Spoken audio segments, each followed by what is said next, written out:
Hola chicos, ¿qué tal? ¿Cómo estáis? Bueno, en el vídeo de hoy vamos a seguir trabajando con el péndulo, en este caso para ver la relación que existe entre sus componentes energéticas. En este caso vamos a tener un péndulo similar al que vimos en el vídeo anterior, del cual colgará una masa de, en este caso, componente M, como siempre tenemos, sobre una cuerda de longitud L, la cual comenzará su movimiento desde un ángulo inicial tita sub 0.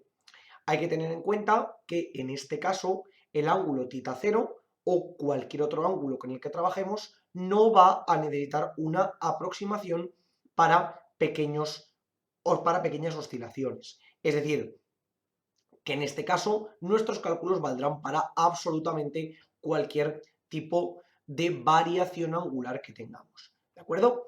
Por tanto, lo primero que haremos será, en este caso, calcular cuál será esa componente de energía potencial dependiente de la altura, ¿de acuerdo? Entonces, recordamos que esa energía potencial la podíamos manifestar como masa por gravedad por altura, de tal modo que la masa y la gravedad las damos por conocidas, pero lo que nos faltará será conocer la altura, que veremos cómo la podemos relacionar directamente con el ángulo inicial y con la longitud.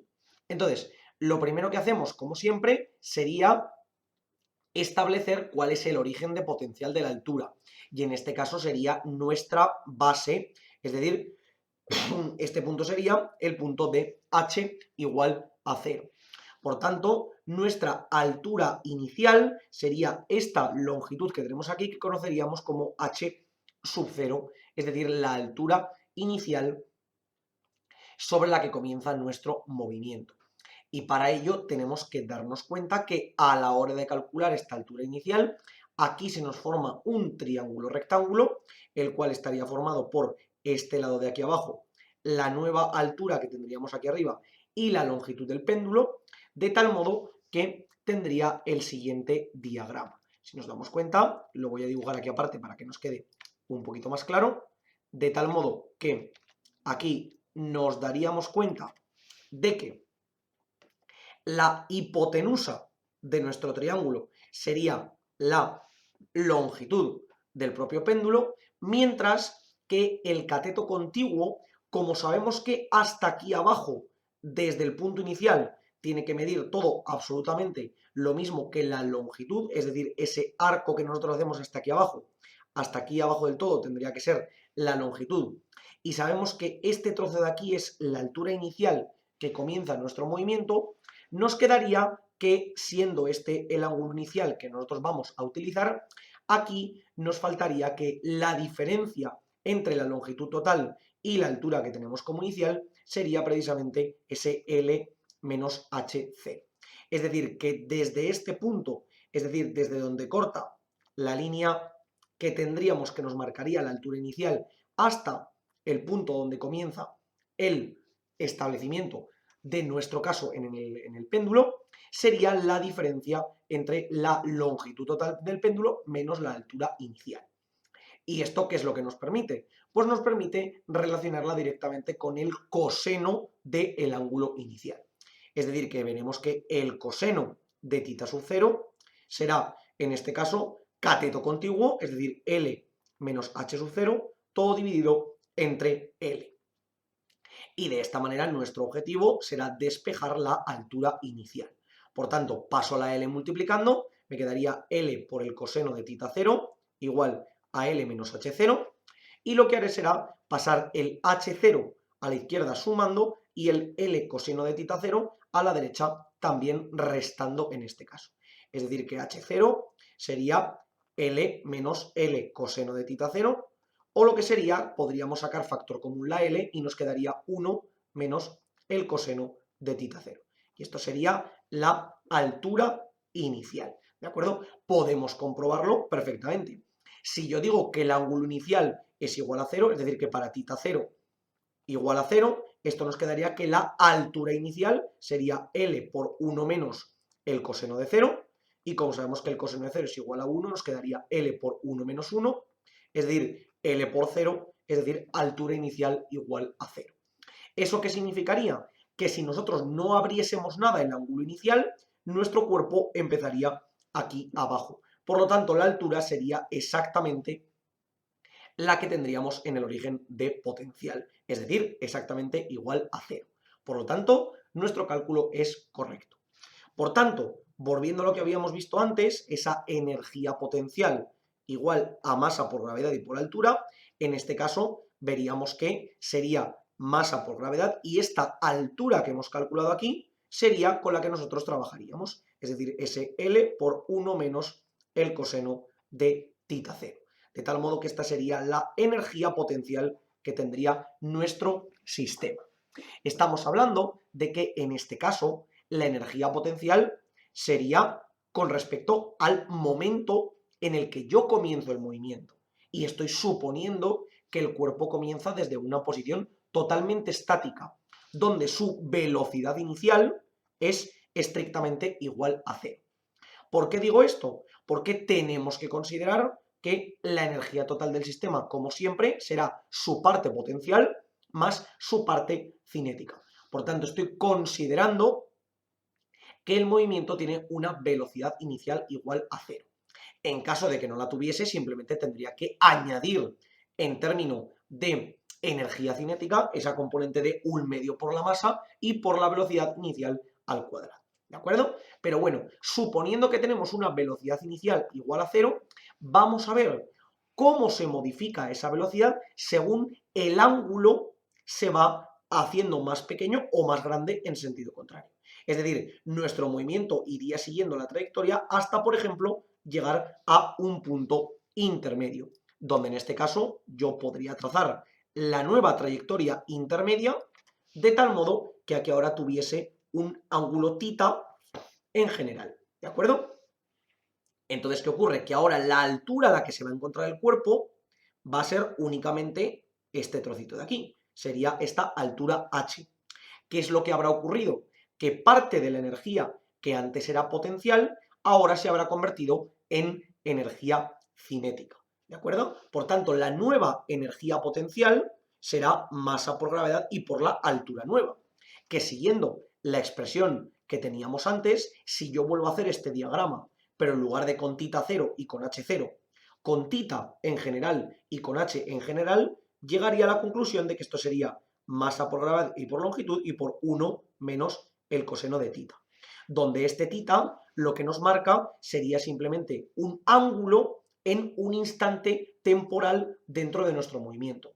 Podría ser nada más empezar, que justo sería para tita igual a tita 0, podría ser cuando hemos pasado un segundo, cuando hemos pasado 10 segundos, da exactamente igual. ¿Esto qué es lo que me permite?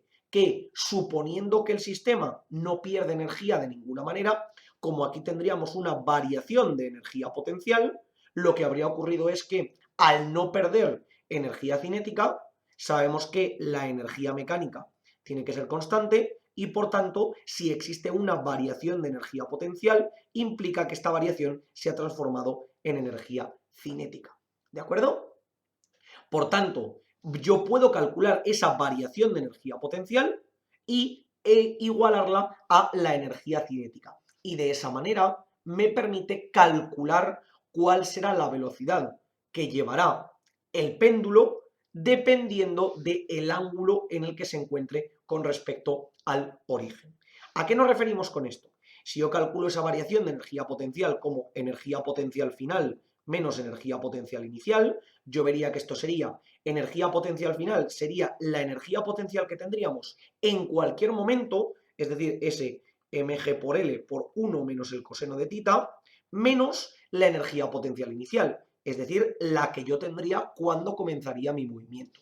Es decir, menos mg por L por 1 menos el coseno de tita sub 0. Muy importante. De tal modo que aquí podría sacar factor común mg por L, 1 menos el coseno de tita, y ahora menos 1 menos el coseno de tita 0, es decir, más 1 menos el coseno de tita 0. De tal modo que en este caso, perdonad, aquí he puesto los signos al revés, esto sería menos 1 más el coseno de tita 0, porque al final este menos de aquí afecta tanto al 1 como al coseno de tita 0 y por tanto lo que nos quedaría sería lo siguiente. Aquí me quedaría m por g y por l, el 1 con el menos 1 se me anularía y me quedaría coseno de tita 0 menos el coseno de tita. Y esta sería la variación de energía potencial que tendría mi sistema. ¿Por qué? Porque estoy teniendo en cuenta la energía que yo tenía al principio, es decir, cuando la masa no ha empezado a moverse, y la energía que tengo cuando la masa ya lleva cierto ángulo tita variado. ¿De acuerdo? Entonces, veo que aquí existe una variación de energía, la cual depende directamente de este ángulo. Si os dais cuenta, si tita es igual a tita 0, es decir, si el movimiento todavía no ha comenzado, la variación de energía potencial sería igual a 0. ¿Ok? ¿Por qué? Porque el cuerpo todavía no habría comenzado a moverse. ¿De acuerdo? ¿Y qué ocurre? Que como hemos dicho, que esta variación de energía potencial se va a transformar en energía cinética, yo sé que la energía cinética será un medio de la masa por la velocidad al cuadrado. Por tanto, esto lo puedo igualar a la variación de energía potencial. Es decir, a masa por gravedad y por longitud por el coseno de tita 0 menos el coseno de tita. Y aquí me permite despejar esa componente de la velocidad. Veo que las masas son indiferentes, el 2 lo paso multiplicando y aplico una raíz. Por tanto, la velocidad será la raíz de 2 por g y por l por el coseno de tita 0 menos el coseno de tita. De tal modo que esto me permite calcular lo siguiente. Cuando yo comienzo el movimiento desde un ángulo inicial tita igual a tita 0 y ese movimiento ha ido transformándose hasta un ángulo tita en general, puedo calcular perfectamente la velocidad a la que me movería en ese caso con esta expresión. Y podéis comprobar que en efecto esto se nos cumple. Voy a borrar por aquí para tener un poquito más de espacio. Por ejemplo, si yo digo que tita es igual a tita 0, yo despejaría de aquí y la velocidad me quedaría coseno de tita 0 menos coseno de tita 0 sería 0, 0 por cualquier cosa sería estrictamente igual a 0. Es decir, que como yo antes había supuesto que el movimiento comenzaba desde esa componente de velocidad nula, es decir, que yo dejo caer el cuerpo, tiene sentido que para tita igual a tita 0, la velocidad sea nula. Sin embargo, cuando tita es igual a 0, es decir, cuando me encuentro aquí abajo, yo debería de encontrar la velocidad máxima del movimiento. Porque si recordáis, el péndulo es un movimiento armónico simple, el cual sabemos perfectamente que en los límites de la amplitud tengo velocidades nulas, mientras que en el punto intermedio, es decir, justo para x igual a 0, ese punto de equilibrio en la posición debería tener la velocidad máxima. Por lo tanto, calculo exactamente cuánto sería esa componente de la velocidad y me quedaría que la velocidad sería la raíz de 2 por g y por l por el coseno de tita 0 menos 1. ¿De acuerdo? ¿Dónde está el problema? En que si os dais cuenta, aquí me quedaría el coseno de tita 0. Yo no sé cuánto va a valer, pero siempre será más pequeño que 1, porque al final el único coseno que nos da 1 es precisamente el de 0, que por algo lo tenemos aquí, para ese valor de tita igual a 0, y por tanto este término será negativo. Por tanto me quedaría una raíz negativa. ¿Cómo podemos solucionar esto? Pues simplemente a esta expresión que teníamos antes le introducimos un valor de absoluto en el caso de comprobar las velocidades. En lugar de poner un paréntesis, ponemos valores absolutos. ¿Esto qué es lo que me permite? Que cuando todo este término sea estrictamente negativo, automáticamente puedo considerarlo como positivo y por tanto obtener un valor que sea coherente con la raíz, porque si no tendría una raíz negativa, la cual no tiene sentido. Para ello, hemos de tener en cuenta una cosa. Como yo aquí lo que estoy calculando es únicamente el módulo de la velocidad, automáticamente lo que consigo con todo esto es directamente ver cuánto vale la velocidad. Y después podemos interpretar si esa velocidad es negativa o es positiva en términos de aplicarla directamente sobre nuestro problema. ¿De acuerdo? Por lo tanto, habéis podido ver que en este caso, dentro de nuestro péndulo, el cálculo de la energía potencial y el cálculo de la energía cinética viene determinado por esa conservación de la energía que estamos suponiendo. Al final, aquí se nos está aplicando una fuerza gravitatoria con un movimiento armónico simple, el cual en un principio, salvo que considerásemos algún rozamiento con el aire, no deberíamos tener ninguna fuerza no conservativa, por tanto podemos aplicar perfectamente esa conservación de la energía mecánica y por lo tanto sacar adelante el movimiento. Habéis visto también cómo podemos determinar las componentes de la velocidad, en este caso, tanto cuando el ángulo es máximo, es decir, para ese punto donde θ es igual a θ0 y automáticamente este término de aquí es nulo, lo mismo nos ocurriría en este caso cuando θ fuese igual a menos θ0, es decir, cuando llegaste justo al extremo contrario, que ¿qué es lo que ocurriría? El coseno de menos θ0, acordaos que cosenos de ángulos que difieren en signo, es decir, de más θ y menos θ, el coseno es exactamente el mismo. Por lo tanto, este término de aquí también sería nulo y por tanto tendríamos ese concepto que conocemos perfectamente de que la velocidad en los dos extremos del movimiento tiene que ser nula. Y por lo tanto, a la vuelta nos volvería a ocurrir exactamente lo mismo que teníamos aquí. Como θ volvería a ser estrictamente igual a 0, ese término que aquí colocaríamos con ese valor absoluto que acabábamos de decir, nos permitiría ver que el módulo de la velocidad sería estrictamente máximo justo cuando pasamos por el origen. Como hemos dicho antes, es muy importante tener en cuenta si nosotros consideramos la velocidad positiva o negativa y calcular directamente el módulo a través de esta expresión. Como siempre os digo, chicos, por favor, cualquier duda, cuestión o pregunta que tengáis, dejadlo en los comentarios y nosotros le intentaremos responder. Por lo demás, muchísimas gracias por el vídeo, espero que os haya servido y que vaya bien.